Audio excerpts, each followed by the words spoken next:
नमस्कार दोस्तों। आज सुनिए गणेश जी की कथा।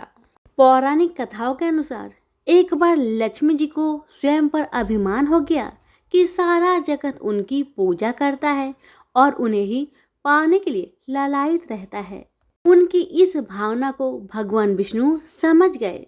भगवान विष्णु ने माता लक्ष्मी का घमंड व अहंकार ध्वस्त करने के उद्देश्य से उनसे कहा कि देवी, भले ही सारा संसार आपकी पूजा करता है और आपको पाने के लिए व्याकुल रहता है, किंतु आप में एक बहुत बड़ी कमी है।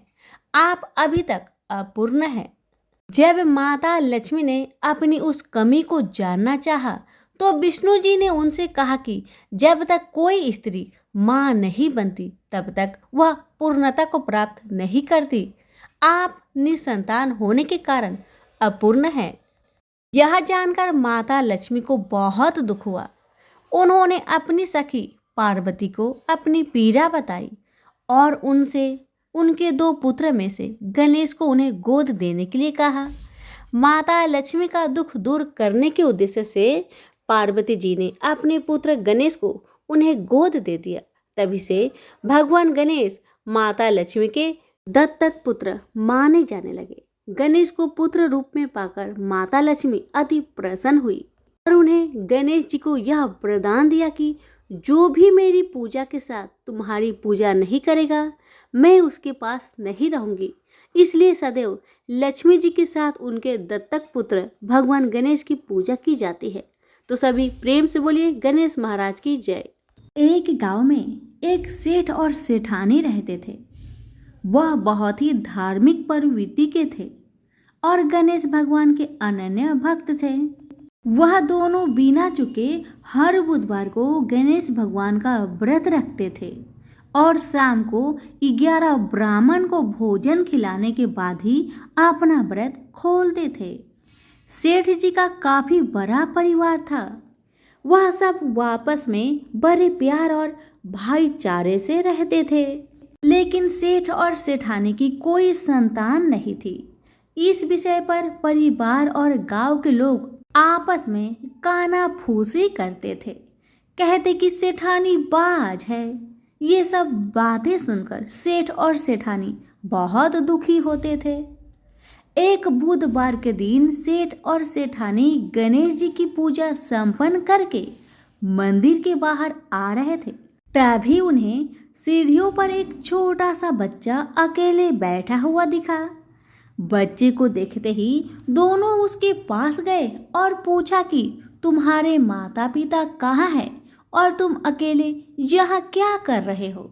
लेकिन बच्चे ने अभी ठीक से बोलना नहीं सीखा था, इसलिए वह बोल नहीं पाया।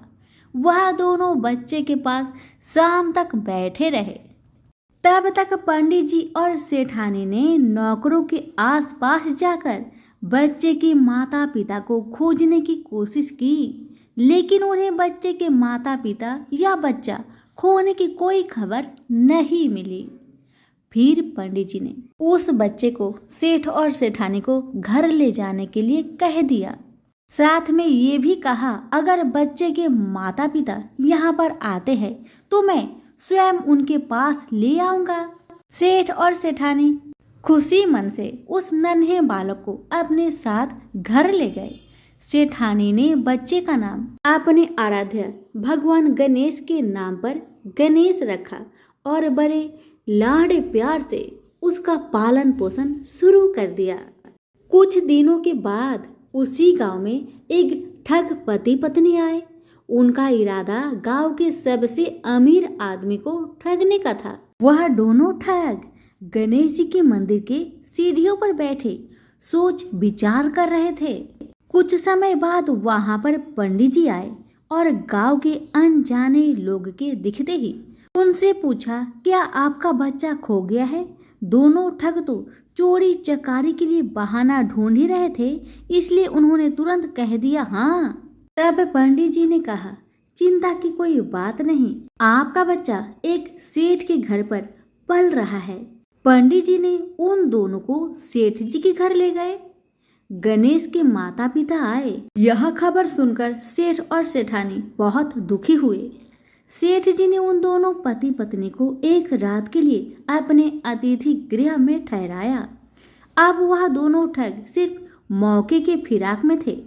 उसी रात सभी लोग सो जाने के बाद वे ठग एक एक करके सभी कमरों की तलाशी लेने लगे।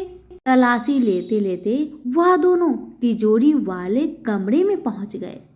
छानबीन के वक्त होने वाली छोटी मोटी आवाजों से सेठ का एक नौकर जाग गया और आवाज की दिशा में तिजोरी वाले कमरे के नजदीक आ पहुंचा।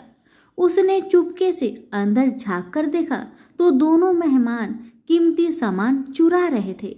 नौकर ने वह देखते ही धीरे से उस कमरे के बाहर की कुंडी लगा दी और जोर जोर बोलकर पूरे घर में हल्ला कर दिया। शोरगुल की आवाज सुनते ही घर के सारे लोग इकट्ठा हो गए।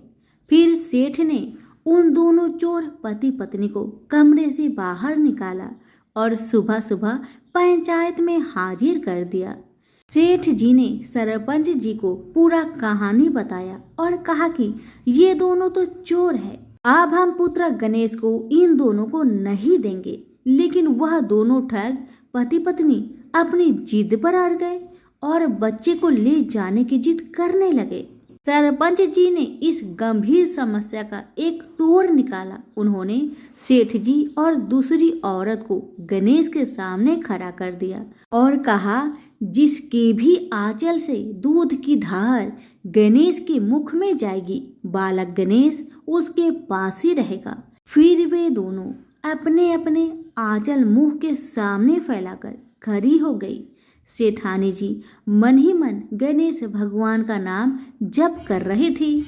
देखते ही देखते गणेश भगवान की कृपा से सेठानी के आंचल से दूध की धार गणेश के मुंह पर गिरी और इस तरह बालक गणेश सेठ और सेठानी के साथ हमेशा के लिए रहने लगा। सभी मेरे साथ प्रेम से बोलिए, गणेश महाराज की जय हो। बहुत समय पहले की बात है। एक गांव में 7 भाई और एक बहन रहा करती थी। वो सब कुछ सुनती, पर जैसे ही विनायक जी का नाम आता तो घगरा झटका कर चली जाती। हर रोज उसका यही आदत था। जब भी गणेश महाराज का नाम आता तो घाघरा झटका कर चली जाती। एक दिन उस लड़की की इस आदत पर विनायक जी बहुत नाराज हुए और गणेश महाराज उस बहन को भयभीत करने लगे। डर के मारे बहन का तो बुरा हाल हो गया, बेचारी सूखने लगी। अपनी बहन को सूखता देख 7 भाइयों ने आकर पूछा, बहन क्या बात है, तुम इतनी दुखी क्यों हो, मुझे बताओ। पर भाइयों के बार बार ऐसे पूछने पर बहन ने कुछ नहीं बताया। भाई असफल रहे। सबसे जो छोटा भाई था वह बहुत चतुर था, बहुत चालाक था। उसने आधी रात को अपना वेश बदलकर गणेश महाराज को पकड़ लिया और पूछा कि आप कौन हैं और मेरी बहन के साथ छल क्यों करते हैं।